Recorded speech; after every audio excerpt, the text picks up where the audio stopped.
Here's your wrestling news for June 5th, 2021. And your headlines for today include: Andrade El Idolo makes AEW debut, Charlotte Flair reacts. Where is Shinsuke Nakamura-King Corbin feud heading?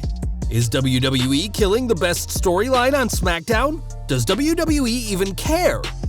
AEW books MMA cage fight for Dynamite in 2 weeks.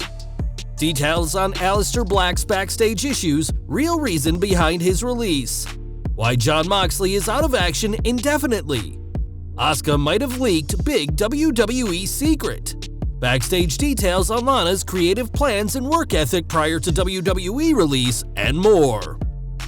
We are starting today with AEW, and after months of speculation, former WWE superstar Andrade is officially All Elite. During last night's Dynamite, Mark Henry, a former WWE alum himself, addressed the crowd in Daly's place before being interrupted by another former WWE star, Vicky Guerrero, who introduced Andrade El Idolo. In a to-the-point promo, Andrade promised that he will be the face of AEW, and his debut comes after he promised something huge on Twitter earlier that day. Though fans speculated that Charlotte Flair was pregnant, that apparently wasn't the case, though it could always still be true, and on Twitter, the Queen did react to her fiancé's debut, with a series of emojis to show how emotional she was. Andrade's release from WWE in March saw him be let go without a non-compete clause, and that's now culminated with him becoming the newest member of AEW. SmackDown news now, and it's been a month since King Corbin and Shinsuke Nakamura began their feud over Corbin's crown, a feud that even served as a platform for Rick Boogs to debut on the main roster.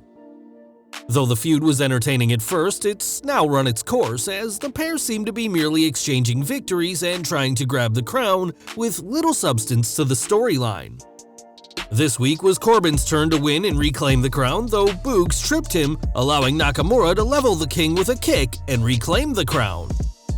There's nothing else to the story other than two men trying to grab a piece of headwear, and we can only hope that WWE pulls the plug on this feud soon, perhaps by having a match for the King of the Ring accolade at Hell in a Cell. The way things stand, neither man wins, but we get the feeling WWE will prioritize Corbin over Nakamura going forward on SmackDown. It wasn't just the Nakamura-Corbin feud that showed no development, as despite Roman Reigns' excellent work in recent months, this week's SmackDown saw no progress in the Universal title picture.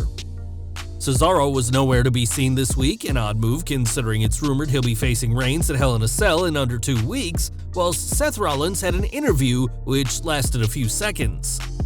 This interview didn't reveal much, as it's still unclear if Rollins is going to weasel his way into the Universal title match at Hell in a Cell, or if he is only after destroying Cesaro.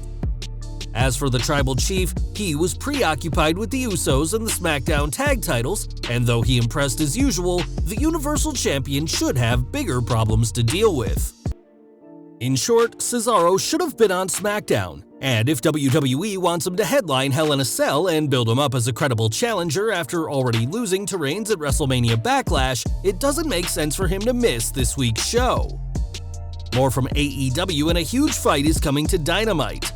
On last night's show, the Inner Circle celebrated their Stadium Stampede victory over the Pinnacle, and after promising that they'd keep beating the Pinnacle week after week, Jake Hager challenged Wardlow to an MMA cage fight. Hager is undefeated in MMA with a record of 3-0, and whilst Wardlow wasn't there to accept the challenge, fans can expect these two to throw down in 2 weeks' time. Perhaps Aleister Black could join AEW, as WWE released him shortly after he returned to WWE TV with a new character, but that repacking also came with a new entrance fans never got to see. According to the Wrestling Observer newsletter, WWE commissioned new entrance music for Black, as the company had some sort of plan for his new persona, but that didn't pan out on TV. Black's feud with Big E reportedly was never meant to go anywhere, and WWE's own creative team had been told to stop pitching ideas for the Dutch superstar. Now outside WWE, there's plenty of options for the former NXT champion, and it's hard to imagine he'll be ignored once his 90-day non-compete clause is over. As for his theme fans never heard, perhaps WWE will save it for someone else down the line, as making songs can be an expensive process, and reusing this theme may be WWE's decision if they're as focused on cutting costs as they claim to be. It was in a text to all superstars that WWE confirmed Black's release, amongst others, as due to budget cuts, but that wasn't the real reason for the Dutchman's departure. That's according to Dave Meltzer, who wrote in the Wrestling Observer newsletter that his in-ring style ultimately cost him in the long run, saying, "There were issues with the writing staff, but in the end, Black and Murphy were both wrestlers where Vince McMahon was said to not understand their style of wrestling."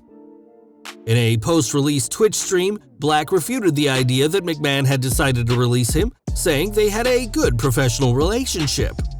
Meltzer was quick to criticize Black for believing that someone else other than Vince must have decided to fire him, as all releases are ultimately decided on by the chairman, leading Meltzer to call the former superstar's comment incredibly foolish.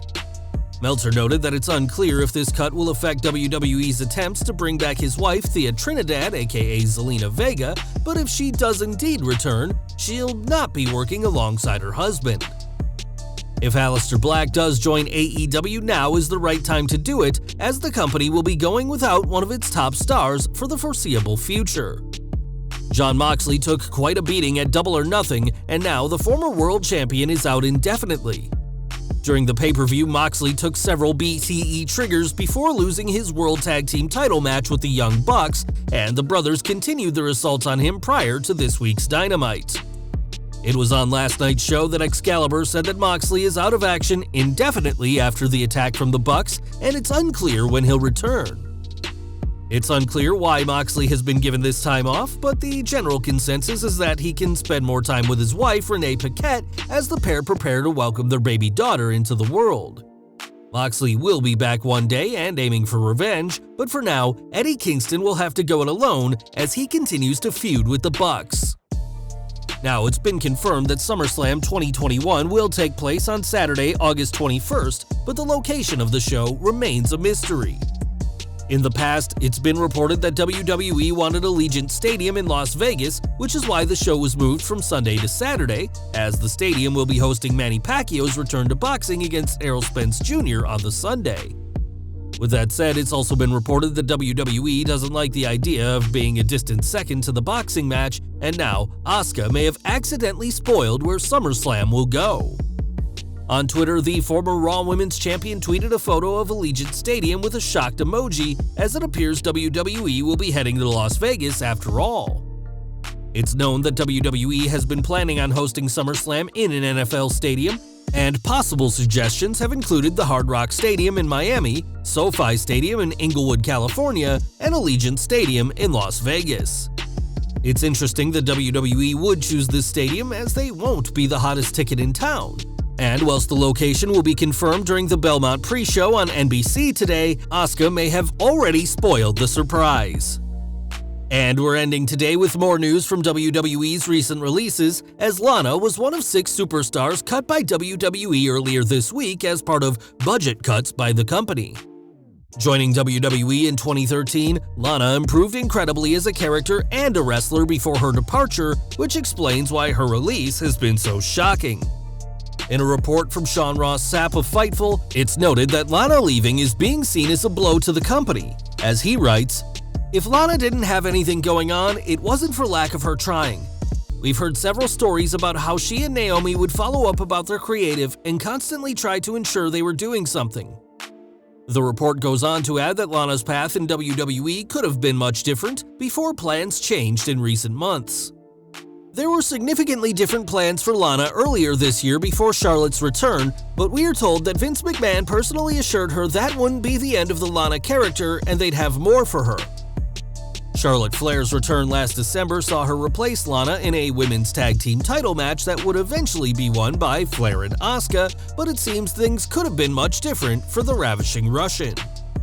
Instead of the more promised by McMahon, Lana was cut from WWE due to what's described as budgetary reasons, but with a massive following on social media and mainstream appeal, don't expect Lana to be out of a job for long.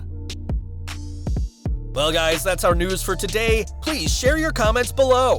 Also hit the like button, subscribe to our channel, and hit the bell icon to receive all notifications. And as always, thanks for watching.